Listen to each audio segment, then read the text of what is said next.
नमस्कार। इस समय आप देख रहे हैं news in India. News in India में आपका स्वागत है।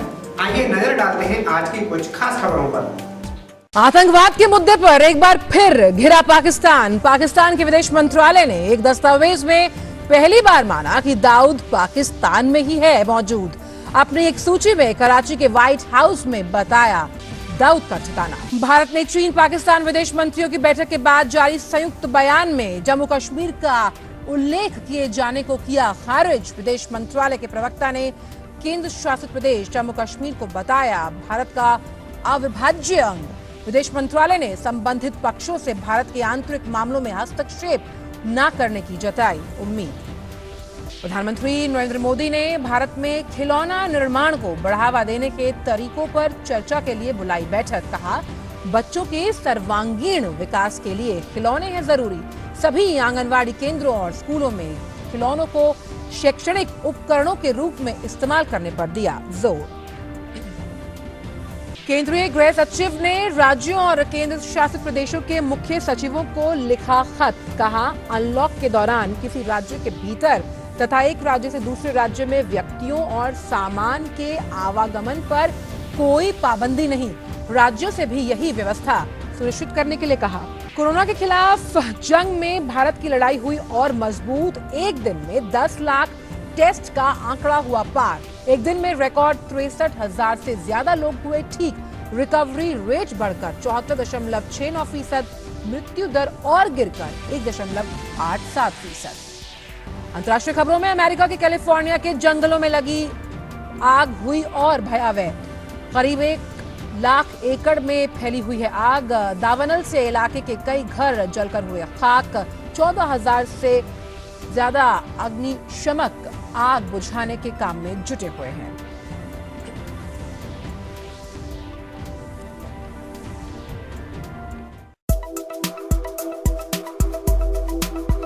इटावा में थाना बरतना क्षेत्र के मोहल्ला महावीर नगर में दोस्त के घर पर दोस्त से मिलने गए युवक को उसके पिता ने कमरे में बंद करके ताला डाल दिया और फरार हो गया। पीड़ित ने खुद को बंधक बना देख परिजनों को मोबाइल से सूचना दी। मौके पर पहुंचे परिजनों ने बंधक बने बेटे को बंधन मुक्त कराया। मामले की गंभीरता को देखते हुए पुलिस को सूचना दी गई। मौके पर पहुंची पुलिस ने बंधक युवक को बाहर निकाला और जांच शुरू कर दी है। बंधक तो सर ऐसा था कि मैं इनकी लड़की के साथ गया तो इनके लड़के ने कहा कि अभी यहाँ पर बैठो, मैं अभी आता हूँ। ठीक है, तो कहाँ बैठा गया था वो? ऊपर वाले कमरे में। ये कौन सा मोहल्ला है, किसके घर पे बैठे? ये महावीर नगर है और मैं इनके पेरेंट्स को नहीं जानता हूँ, इस लड़के को जानता हूँ जिसका नाम हिमांशु है। अच्छा, तो ये तुम्हें अपने साथ ले आया? हाँ, ये साथ में और अपने कमरे में बिठा गया। हाँ। फिर कहाँ चला गया? फिर कहीं पर बाजार घूमने चला गया होगा। तुम बैठे रहे जब तक? हाँ, इन्होंने तो मुझे बंद कर दिया था, बाहर से उसने कुंडी मार दी, इन्होंने ताला डाल दिया था। अच्छा, बंधक बना लिया एक तरीके से ताला लगा के? हाँ। ठीक, फिर फिर मैंने लोग बागों को सूचित किया। कैसे सूचित किया? फोन के माध्यम से सर सूचित किया था। आतंकियों को सरपरस्ती देने वाले पाकिस्तान का दोहरा चेहरा दुनिया के सामने एक बार फिर से सामने आ गया। पाकिस्तान ने पहली बार कबूल किया कि अंडरवर्ल्ड माफिया दाऊद इब्राहिम पाकिस्तान में ही है। पाकिस्तान ने आतंकियों की नई लिस्ट जारी की जिसमें दाऊद इब्राहिम का भी नाम है। उसने बताया कि कराची के क्लिफ्टन इलाके में व्हाइट हाउस में दाऊद इब्राहिम रहता है। दरअसल एटीएफ की निगरानी की लिस्ट से बाहर आने की कोशिशों के तहत पाकिस्तान ने आतंकियों की ये नई लिस्ट जारी की जिसमें दाऊद इब्राहिम का भी नाम है। एटीएफ की ग्रे लिस्ट से बाहर आने की कोशिशों के तहत पाकिस्तान ने 88 प्रतिबंधित आतंकी संगठनों और उनके आकाओं पर कार्रवाई करने की बात कही है। इसके तहत जमात उद दवा, जैश ए मोहम्मद, तालिबान, दाइश, हक्कानी समूह, अलकायदा और अन्य पर घोषित प्रतिबंध लगाए गए हैं। पाकिस्तान सरकार ने इन संगठनों और इनके आकाओं की सभी चल और अचल संपत्तियों को जब्त करने और उनके बैंक खातों को सील करने के आदेश दिए। सूची में शामिल आतंकवादियों के वित्तीय संस्थानों से लेन देन करने और हथियार खरीदने पर भी रोक।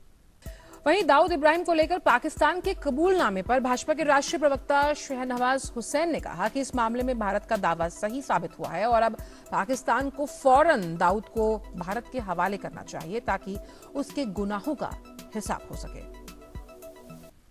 पाकिस्तान ने जितने गुनाह किए हैं उस पर मजबूरी के तहत वो ये मान रहा है। अगर वो मजबूर ना होता, आतंकी देश घोषित होने के करागर पर ना होता, अगर नरेंद्र मोदी जी की सरकार ने पूरे दुनिया में अपनी कूटनीति से पाकिस्तान को घेरा ना होता, तो पाकिस्तान आज स्वीकार नहीं करता कि दुनिया में जो बड़ा टेररिस्ट है जिसने मुंबई ब्लास्ट करके बहुत से लोगों की जान ली, वो पाकिस्तान में छुपा है और पाकिस्तान की आईएसआई आज तक उसको पालती और पोसती रही है। दिल्ली से गिरफ्तार आईएसआई आतंकी अबू यूसुफ की पत्नी अपने 4 बच्चों और खुद के लिए परेशान है। उसका कहना है कि ये सब करने से मना करती थी, लेकिन उसने कहा कि तुम मुझे मत रोको। अपने बेटे की करतूत पर पिता भी अफसोस जता रहे हैं। उनका कहना है कि अगर उन्हें ये सब पता होता तो यूसुफ को परिवार से त्याग देता। अबू यूसुफ की पत्नी ने कहा, लगभग 2 साल से वे थोड़ा थोड़ा करके सामान बारूद लाते थे और एक खाली बक्से में रखते थे। मैं नहीं जानती थी कि इसकी ट्रेनिंग उन्होंने मोबाइल से ली या किसी और से। थोड़ा बहुत सामान जो ये लाते थे तो 2 साल से लगभग लाते थे, थोड़ा थोड़ा करके। क्या लाते थे? अब वही जो उसमें इस्तेमाल किया जाता है वही सब लाते थे। मुझे नहीं पता क्या क्या लगाए हैं उसमें, कैसे बनाए हैं, क्या क्या लगा के रखा है।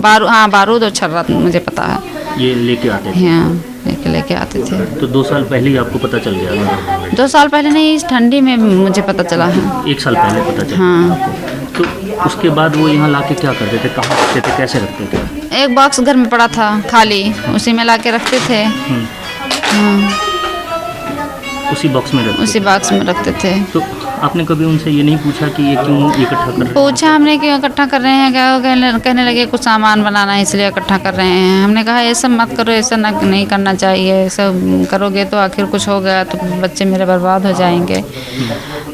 तो कहने लगे कि मुझे जो करना है करने दो, तुम्हें जो करना होगा तुम बच्चों को लेकर रहना। अच्छा, तो आखिर वो क्यों करना चाहते थे ये सब? इस पे आपने कभी उनसे बात की? नहीं, मुझे ये नहीं पता है कि वो अपना खुद करना चाहते थे या किसी के लिए बना रहे थे। ये मुझसे नहीं बात हुई थी। किसी को देने के लिए बना रहे थे या अपने लिए बना रहे थे। लेकिन वो ये बनाते थे, वो उन्होंने इसकी ट्रेनिंग कहाँ से ली, कैसे सीखा? मुझे ये नहीं पता है कि कहाँ से ली, मोबाइल से ली कि कहाँ से ली, किसी आदमी से सीखा कि मोबाइल से सीखा, ये जानकारी नहीं? ये मुझे नहीं जानकारी है सर। मुझे ये भी नहीं पता है कि वो ये किसके लिए कर रहे थे। उनको बाबरी मस्जिद से कोई लगाव नहीं था। वो मेरे ऊपर सख्ती कर रहे थे कि किसी से मत कहना। मुझे अफसोस है, मेरे 4 बच्चे हैं, मैं बच्चों को लेकर कहाँ जाऊँगी।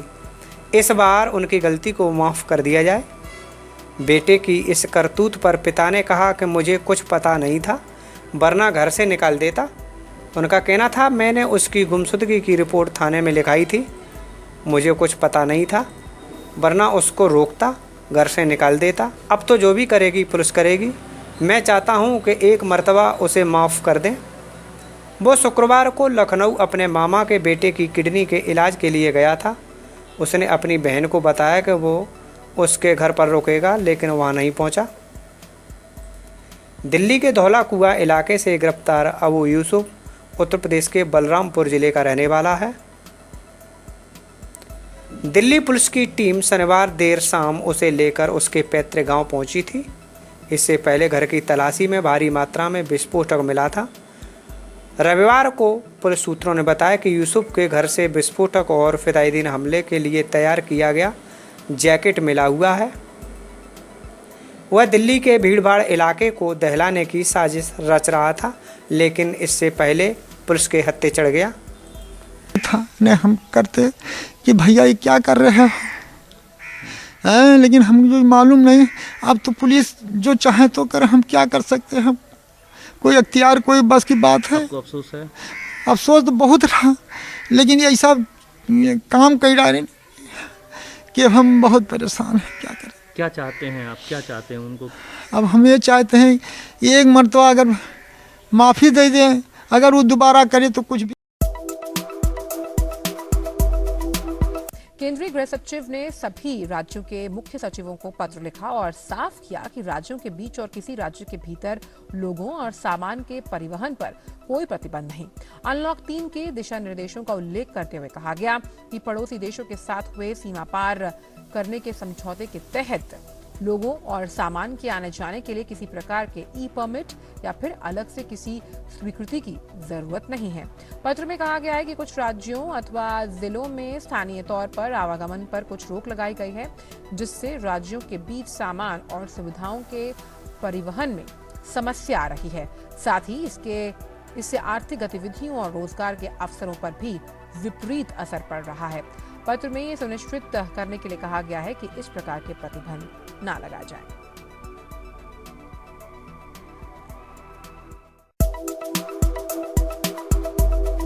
इटावा के इकदिल थाना क्षेत्र में गांव ककरैया में भारी बारिश के चलते कच्चा मकान धराशायी हो गया। गनीमत रही कि कोई जनहानि नहीं हुई। पीड़िता का कहना है कि उन्हें प्रधानमंत्री द्वारा चलाई जा रही किसी भी योजना का लाभ नहीं मिलता है, जिससे वह कच्चे मकान में काफ़ी सालों से रहने को मजबूर है। प्रधान से लेकर उच्च अधिकारियों तक कई प्रार्थना पत्र दिए, आवास के लिए गुहार लगाई, लेकिन कोई सुनवाई नहीं हुई। उधर बरसात में गिरे मकान के मलबे में जो भी सामान था वह दबकर खराब हो गया। आपका नाम क्या है? माया श्री जी, अभी आपका मकान जो है धराशायी हो गया बरसात की वजह से। हाँ, अभी गया जी, आपको प्रधानमंत्री आवास योजना का लाभ मिला? अभी कुछ नहीं मिला जी। आपके यहाँ कोई प्रधान या कोई अधिकारी कोई अभी आया? अभी कोई नहीं आया। कोई प्रधान जी साहब आए थे। प्रधान जी आए थे, उन्होंने क्या आश्वासन दिया आपको? हम भी रो रहे थे, हमने कुछ सुना नहीं आपके दिन की प्रधान साहब की, हम रो रहे। जी जी, तो आप प्रशासन से क्या मांग करती हैं? को मकान मिले वो चाहिए बाबूजी, हम क्या रहेंगे? हमारे बच्चा एक है, मालिक खत्म हो गए, कोई भी नहीं है मेरे, कोई नहीं, खाली हमें बच्चा एक है मुझे, बस कहाँ पड़ेगा बच्चा, आएंगे हम। और अब बात बाढ़ की स्थिति को लेकर और बात कर लेते हैं बिहार की। बिहार में बाढ़ की स्थिति अभी भी गंभीर बनी हुई है। हालांकि उत्तर बिहार के कई इलाकों में बाढ़ का पानी उतर गया है। फिलहाल राज्यों के 16 जिलों के 83 लाख से अधिक लोगों की आबादी बाढ़ के प्रकोप का सामना कर रही है। गंगा नदी का जलस्तर राज्य में करीब सभी स्थानों पर बढ़ गया। वहीं मौसम विभाग ने अगले 2 दिनों तक राज्य के अधिकांश हिस्सों में बादल छाए रहने और छिटपुट वर्षा होने की संभावना जताई है। राज्य के पश्चिमी जिलों का जिक्र करें तो भारी बारिश होने से निचले इलाकों में जल जमाव होने की वजह से सामान्य जनजीवन प्रभावित हुआ है। भोपाल, सीहोर और इंदौर सहित पश्चिमी जिलों में लगातार बारिश से छोटी नदियां और नाले उफान पर हैं। भोपाल में बड़े तालाब का जलस्तर कम करने के लिए कल तालाब के भदा बांध के दरवाजे पानी निकालने के लिए खोल दिए गए। मौसम विभाग के मुताबिक अगले 2 दिनों तक प्रदेश के पश्चिम भाग में मानसून के सक्रिय रहने की संभावना है। वहीं अगर बात करें उत्तर प्रदेश की तो 132 और गांव बाढ़ से प्रभावित हुए हैं। अयोध्या, लखीमपुर, आजमगढ़, बलिया समेत 16 जनपद बाढ़ से प्रभावित हैं। मुख्यमंत्री के निर्देश पर एनडीआरएफ और एसडीआरएफ की टीमें तैनात कर दी गई हैं और बाढ़ प्रभावित जो लोग हैं उनकी मदद के लिए 1946 जो शरणालय हैं वो बनाए गए हैं। खाद्यान्न के लिए 1,17,557 किट वितरित की जा रही हैं। 1063 नावें लगाई गई हैं। इसके अलावा 288 मोबाइल टीमें लगाई गई हैं जो लोगों के स्वास्थ्य की जांच कर रही हैं। वहीं प्रशासन ने जिलाधिकारी को बाढ़ प्रभावित क्षेत्रों में विशेष निगरानी करने के लिए भी निर्देश दिए हैं।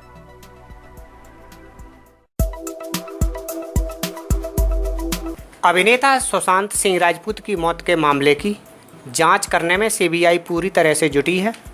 हाल ही में इस केस से जुड़े सभी सबूत और रिपोर्ट मुंबई पुलिस ने सीबीआई को सौंपे हैं। अब सीबीआई अपने स्तर पर मामले से जुड़े सभी संदिग्धों से पूछताछ कर रही है। इस बीच सुशांत सिंह राजपूत के दोस्त सिद्धार्थ पिठानी और कुक नीरज को लेकर बड़ा खुलासा हुआ है। सीबीआई की टीम घटनास्थल पर पहुंची, जहां उन्होंने क्राइम सीन रिक्रिएट किया। सीबीआई ने सुशांत सिंह राजपूत के करीबी दोस्त सिद्धार्थ पिठानी और कुक नीरज से पूछताछ की। मीडिया रिपोर्ट्स की माने तो पूछताछ में सीबीआई ने सिद्धार्थ पिठानी और नीरज के बयानों में विसंगति पाई है, यानी कि उनके बयान एक दूसरे से मेल नहीं खा रहे, जिसके चलते इन दोनों का दोबारा से बयान दर्ज किया जाएगा। रिपोर्ट्स के अनुसार सीबीआई ने सिद्धार्थ पिठानी नीरज से पूछा कि 13 और 14 जून के दिनों में क्या क्या हुआ। इस दौरान इन दोनों के बयान एक दूसरे से मेल नहीं खा रहे हैं। ऐसे में सीबीआई इनसे और पूछताछ कर सकती है। वहीं सीबीआई ने सिद्धार्थ पिठानी से पूछा है कि वह सुशांत सिंह राजपूत और रिया चक्रवर्ती के संपर्क में कैसे आए। सीबीआई ने सिद्धार्थ पिठानी से यह भी पूछा कि 8 जून को ऐसा क्या हुआ था जो रिया चक्रवर्ती ने सुशांत सिंह राजपूत का घर छोड़ दिया। आपको बता दें कि सुशांत सिंह राजपूत के कथित आत्महत्या मामले को 2 महीने से भी ज़्यादा का वक्त बीत चुका है। कुछ दिन पहले मामले को सुप्रीम कोर्ट ने केंद्रीय जांच एजेंसी सीबीआई को सौंपा है।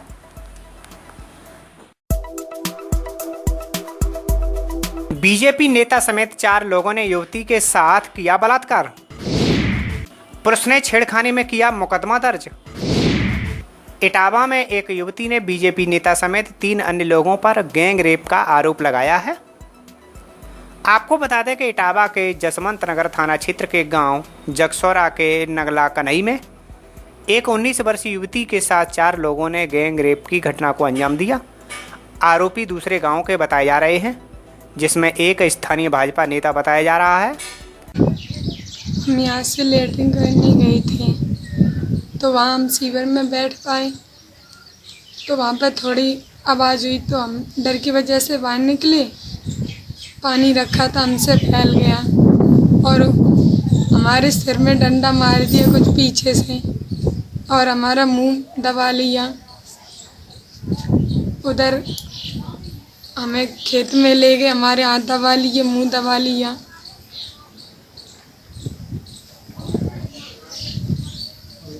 आगे बताओ। और हमारे कपड़े वपड़े फाड़ दिए।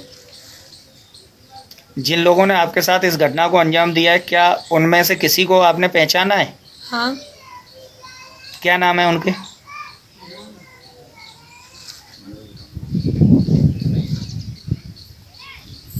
किस गांव के रहने वाले हैं?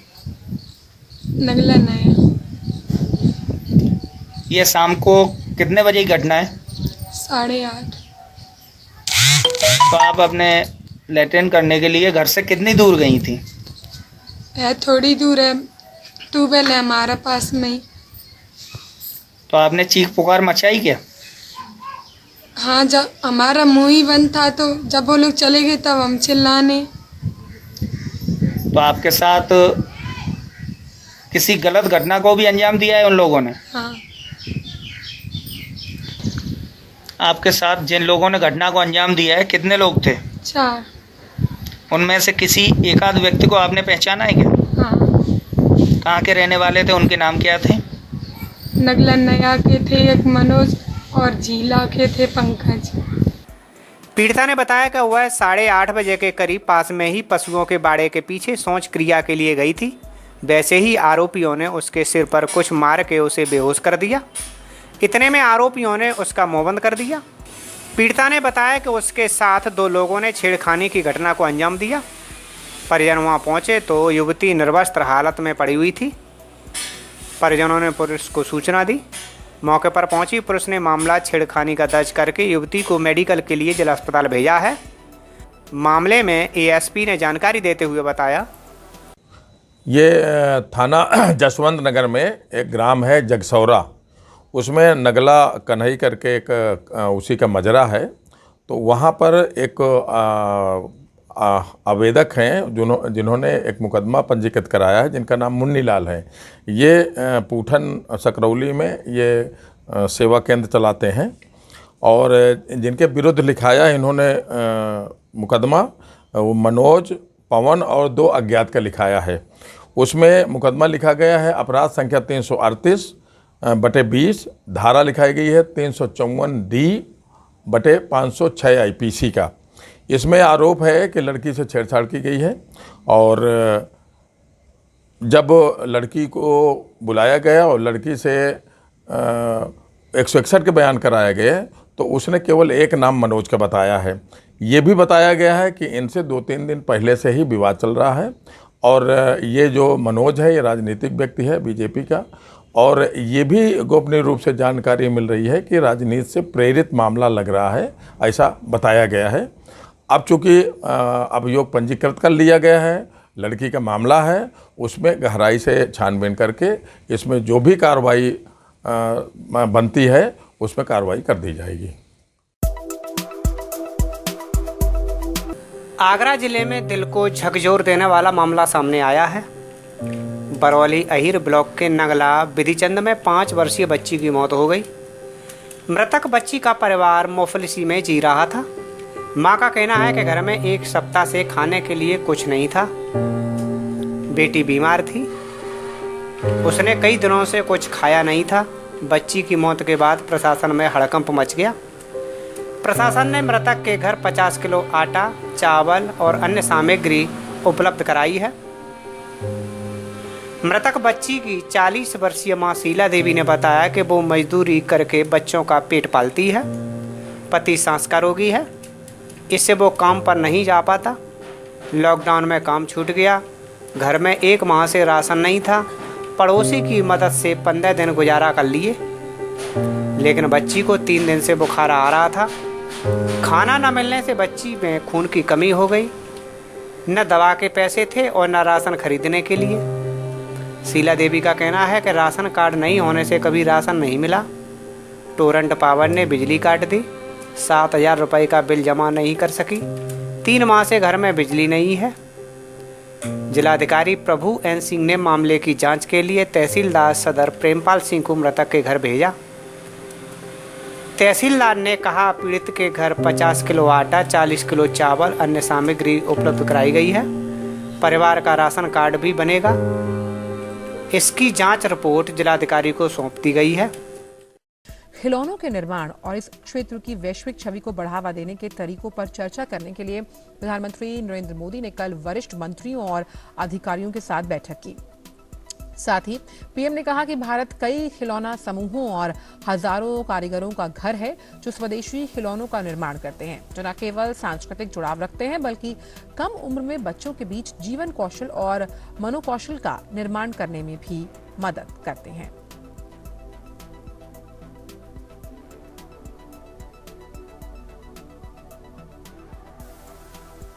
तो प्रधानमंत्री ने जो बैठक की, किस तरह से जो खिलौने हैं वो बच्चों का सर्वांगीण विकास कर सकते हैं, एक भारत श्रेष्ठ भावना की जो भावना है उसको बढ़ाने के लिए एक अहम माध्यम साबित हो सकते हैं। साथ ही कैसे नवाचार को आगे बढ़ाने में, आउट ऑफ द बॉक्स सोचने में बच्चों की मदद कर सकते हैं, उसके लिए भी प्रधानमंत्री ने तमाम तौर पर कहा कि खिलौनों का निर्माण जो है वो कौशल विकास।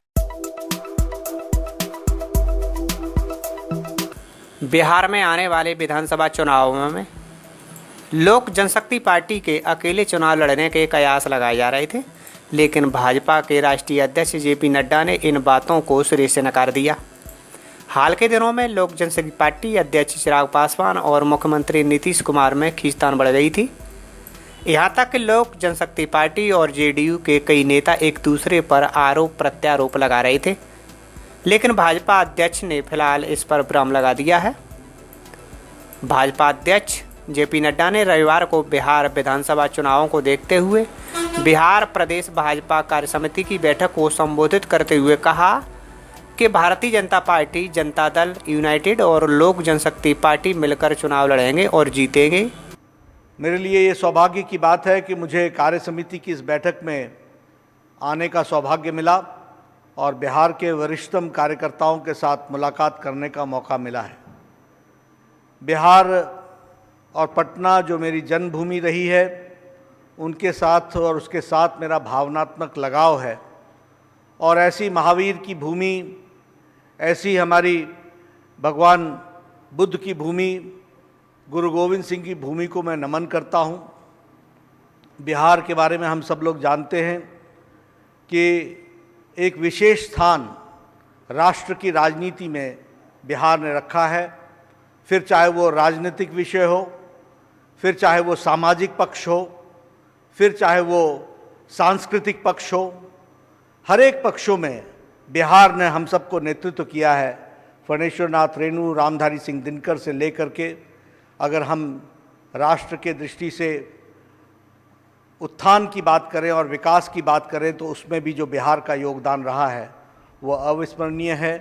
हम सब लोग उस बात को जानते हैं अच्छी तरीके से।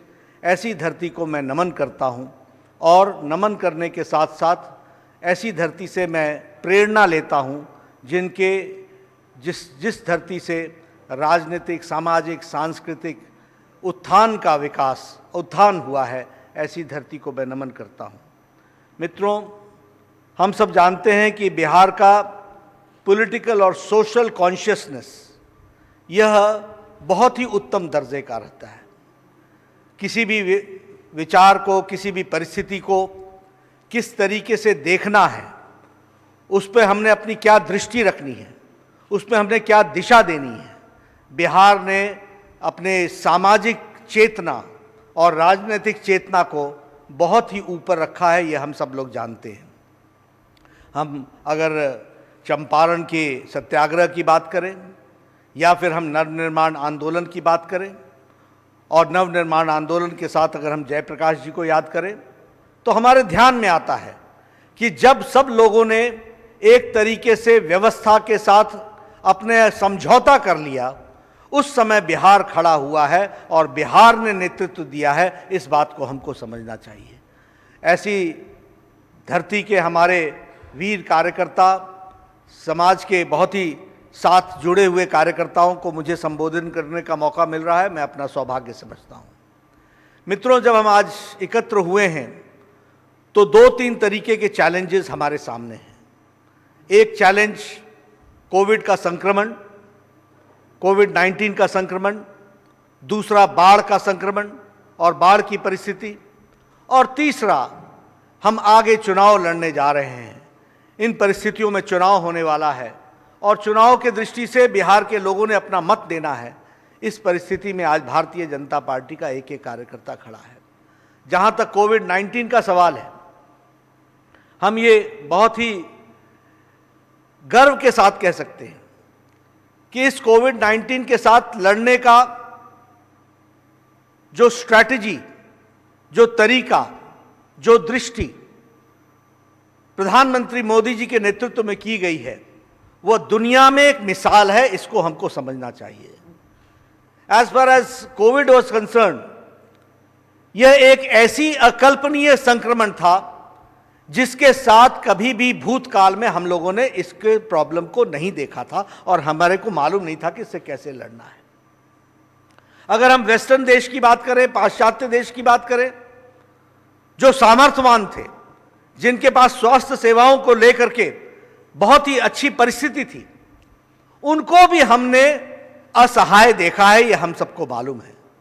अमेरिका हो, यूरोप के देश हो, उनकी स्वास्थ्य सेवाएं बहुत अच्छी थी, लेकिन उसके बावजूद भी हमने ये देखा कि उनकी व्यवस्थाएं चरमरा गई और उन्होंने अपने आप को असहाय महसूस किया। यही नहीं, स्ट्रैटेजी की दृष्टि से भी देखा जाए तो वह कंफ्यूज्ड रहे। जान बचानी है या इकोनॉमी को देखना है। ऐसे समय में हमारे प्रधानमंत्री जी ने बड़े स्पष्ट शब्दों में नेतृत्व दिया और यह कहा और देश को फ्रंट से लीड किया और यह शब्द स्पष्ट शब्दों में कहा, जान है तो जहान है। और 130 करोड़ देश को टाइमली और बोल्ड डिसीजन लेकर के लॉकडाउन किया और उस लॉकडाउन के कारण हम 130 करोड़ देश को इस कोरोना संक्रमण से बचा सके और अपनी व्यवस्थाओं को ठीक कर सके। इसको हमको समझना चाहिए। मैं ये बात आपके साथ इसलिए कर रहा हूं क्योंकि एक एक कार्य समिति के सदस्यों को ये बात बिहार की जनता को बताना है कि किस तरीके से हमने कोविड की लड़ाई लड़ी। इस लॉकडाउन की अवस्था में कोविड के साथ लड़ने के लिए देश को तैयार किया गया। आप याद कीजिए कि उस समय हमारे पास एक भी डेडिकेटेड हॉस्पिटल कोविड का नहीं था और जब लॉकडाउन हटा और आज की डेट में हम देखें तो कोविड के डेडिकेटेड हॉस्पिटल हमारे पास इस समय डेडिकेटेड हॉस्पिटल 1500 से ज्यादा है, 1500 से ज्यादा डेडिकेटेड हॉस्पिटल है। उस समय हमारे पास डेडिकेटेड बेड नहीं था। आज 12,50,000 डेडिकेटेड बेड है। उस समय हमारे पास 150 टेस्टिंग सेंटर्स थे। वैसे तो जब कोविड शुरू हुआ तो उस समय हमारे पास टेस्टिंग कैपेसिटी और टेस्टिंग फैसिलिटी सिर्फ NIV पुणे में थी, लेकिन उसके साथ साथ फिर 150 टेस्टिंग से फैसिलिटीज बनी। लेकिन आज हम ये कह सकते हैं कि हमारे पास टेस्टिंग फैसिलिटीज मोर देन 2000 है, इसको हमको ध्यान में रखना चाहिए। और हमारी टेस्टिंग कैपेसिटी आज 10 लाख पर डे हो गई है, जो 1500 हुआ करती थी वो 10 लाख हो गई है, यह हमको समझना चाहिए। हमारे डेडिकेटेड बेड्स जहां 12 लाख है, वहीं 50,000 के आसपास हमारे ICU बेड्स हैं। और इसी तरीके से अगर हम देखें कि इस व्यवस्था के कारण हमारी आज रिकवरी रेट 74% हो गई है। यह भी हमको ध्यान में रखना चाहिए कि इस तरीके से हमने लॉकडाउन की अवस्था में लड़ाई लड़ी है। हमारे पास एक भी पर्सनल प्रोटेक्शन इक्विपमेंट नहीं था, विदेश से मंगवाया जाता था। लेकिन लॉकडाउन में प्रधानमंत्री जी ने देश के उद्यमियों को प्रेरित करके आज प्रतिदिन 4.5 lakh personal protection equipment Bharat बना रहा है, इसको हमको समझना चाहिए। 50,000 वेंटिलेटर्स भारत ने बना करके दिए हैं, इसको हमको समझना चाहिए। इस तरीके से देश को तैयार किया गया और मुझे खुशी है और मैं चाहूंगा कि आप इसकी चर्चा करें कि बिहार में भी आज हमारी रिकवरी रेट 73.48% है और हमारे पॉजिटिव जो केस के दर हैं वो 2.89% आ गया है, इसको भी हमको समझना चाहिए।